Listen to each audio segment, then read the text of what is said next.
चलिए शुरू करते हैं जो रीनीट 2026 का क्वेश्चन नंबर 15 सेट 50 का। इसमें जो टॉपिक डिस्कस किया है मैग्नेटिक फोर्स है। तो चलिए शुरू करते हैं क्वेश्चन नंबर के लिए। थोड़ा सा पेशेंस रख के ये क्वेश्चन को पहले समझते हैं फिर करते हैं। Two infinitely long parallel conducting wire है जिसका ए है और बी है, जिसमें करंट आई और 2 आई फ्लो कर रहा है इन द सेम डायरेक्शन बोला है। The wire A has uniform mass for unit length is lambda, lies on a insulated floor में रखा हुआ है। The wire B is kept fix at a height h, जो पहले वाले रॉड से h हाइट से ऊपर की तरफ बी रॉड को रखा गया है।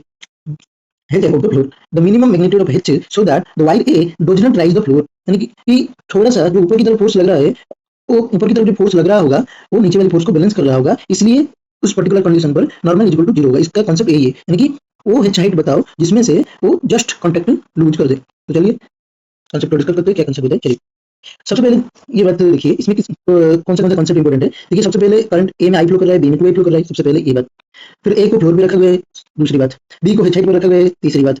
बोला कि मिनिमम कितना है चाहिए कि वो कॉन्टैक्ट लूज कर दे या ऊपर की तरफ राइज ना करे। तो सबसे पहला कॉन्सेप्ट है कि मास पर यूनिट लेंथ हमको लैम्डा ये पता होना चाहिए, इससे mass equal to lambda L आ जाएगा। तो सबसे पहले मैं समय बताने के लिए पहले से कर रखा है, ये एक रॉड है, ये एक रॉड है, ये रॉड ए है, ये रॉड बी है। ए को फ्लोर पे रखा गया है और बी को हेच हाइट पर रखा हुआ है, किसी फिक्स्ड करके रखा गया है क्योंकि हेच हाइट पर है। तो अगर इस ए को किसी एक इसमें करंट 2 आई फ्लो कर रहा है, क्वेश्चन में दिया हुआ है, इसमें करंट आई फ्लो कर रहा है। इसमें करंट फ्लो होने की, और ये एक इनफाइनाइट रॉड है और ये भी एक इनफाइनाइट रॉड है, इसमें करंट फ्लो होने की वजह से इस जगह पर अगर हम राइट एंड थंब रूल लगाएंगे तो इस जगह पर अंदर की तरफ मैग्नेटिक फील्ड आएगा। अगर इस वाले रॉड की वजह से इसमें जो मैग्नेटिक फील्ड लगाएंगे तो जो मैग्नेटिक फील्ड आएगा वो बाहर की तरफ आएगा। ठीक है, तो बाहर की तरफ आएगा। तो सबसे पहले बट हमें बोला है कि ए रॉड को देखना है, तो हम ए रॉड पे फोकस करते हैं। बी की वजह से ए में जो मैग्नेटिक फील्ड आएगा वो अंदर की तरफ आएगा, और जिस वजह से ये रॉड में करंट आई फ्लो होने की वजह से उसमें क्या लगेगा, एक मैग्नेटिक फोर्स लगेगा और फ्लोर से नॉर्मल की तरफ नॉर्मल लगेगा, और उस मास की वजह से नीचे की तरफ एमजी होगा। यानी कि अगर जस्ट कंडीशन लगाए तो F B plus N equal to MG होगा। Thank you. यूज के लिए नॉर्मल 0 होना चाहिए, तो नॉर्मल 0 पुट करूंगा तो F B equal to MG आ जाएगा, वही लिखा हुआ है।